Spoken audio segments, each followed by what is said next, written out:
বলি আপনি কেমন আছেন? কেন মনে হলো যে একটা রেস্টুরেন্ট দিবেন?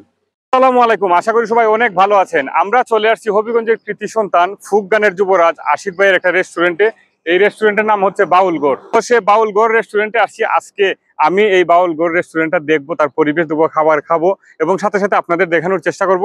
এবং আপনারা যারা আসতে পারেননি তারা কিন্তু দেখবেন। আর যদি ভালো লাগে অবশ্যই আপনারা এই রেস্টুরেন্টে আসবেন, ঘুরে যাবেন। আসলে বর্তমান যুগ হচ্ছে কন্টেন্ট ক্রিয়েশনের যুগ, মোটামুটি সবাই কন্টেন্ট ক্রিয়েটর।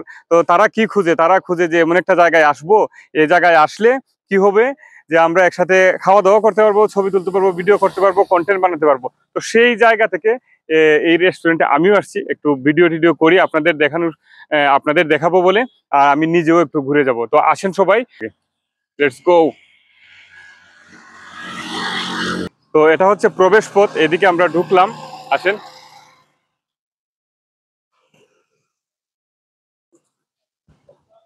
খুবই সুন্দর একটি জায়গা, আসলে আমার কাছে মনে হয়েছে একদম যে বাইপাস রোডটা আছে সেই রোডটার পাশেই একদম রাস্তা ঘেঁষা, যার কারণে রোডের পাশে হওয়া যোগাযোগ ব্যবস্থাটা আমার কাছে অনেক ভালো লাগছে। দেখেন এই দিকটাতে বসার অনেকগুলো জায়গা আছে, ছোট ছোট। আর এখানে দেখেন, যেহেতু বাউলগড় রেস্টুরেন্ট নাম, আর বাউলগড় থাকবে, গানের স্টেজ থাকবে না সেটা কি হয়? এখানে দেখেন খুব সুন্দর একটি স্টেজের মতো আছে, বাউলগড় রেস্টুরেন্ট এন্ড ক্যাফে এর বাউলগড়। আর এই দিকটাতে যদি আমরা দেখাই আপনাদের, এখানে দেখেন ওয়াশরুম আছে। আর এখানে হচ্ছে খাবার দাবার রান্না করা হয়। এই দিকটাতে ছোট ছোট কেবিন আছে, দেখেন আপনারা, খুবই সুন্দর বসার জায়গা আছে।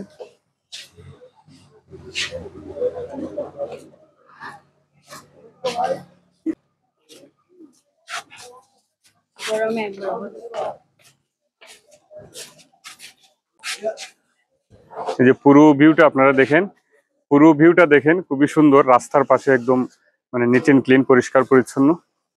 তো আমরা পুরো রেস্টুরেন্টটা আপনাদের দেখালাম ঘুরে, আসলে খুবই সুন্দর। আর ঘুরতে ঘুরতে এসে আমরা আশিক ভাইকে পেয়ে গেলাম।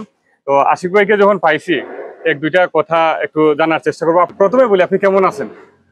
আলহামদুলিল্লাহ ভালো আছি। ভালো। তো আপনার কেন মনে হলো যে একটা রেস্টুরেন্ট দিবেন? রেস্টুরেন্ট একটা জিনিস কি, শিল্পীরা সারাটা জীবন, শিল্পীদের এটা হোক নাট্যশিল্পী, হোক কণ্ঠশিল্পী, হোক নৃত্যশিল্পী, শেষ বয়সে গিয়ে একটা ট্যাগ লাগে দুস্থ শিল্পী।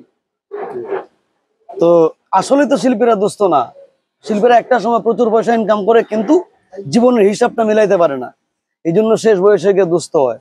আর আমরা শিল্পীরা আসলে আমাদের গান বাজনা এগুলোর বাইরে কিছু চিন্তা করি না। যদি আমরা সময় থাকতে চিন্তা করতাম তাহলে বাংলাদেশের কোনো শিল্পী দুস্থ হইতো না।